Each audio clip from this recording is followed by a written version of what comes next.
If the car is consuming more fuel than usual, the performance has decreased, and you can't find the reason, I will tell you about a small but critical part, the MRF sensor, or the airflow sensor. This part measures the air entering the engine and sends information to the engine control unit.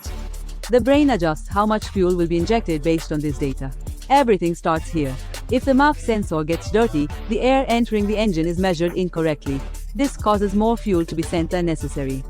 The result: increased fuel consumption, decreased performance, fluctuating idle, and sometimes black smoke. But the good news is, most of the time, this issue is not expensive. Just a careful cleaning with the right MRF sensor cleaner spray might be enough. So, don't forget to check this small part before going to the service.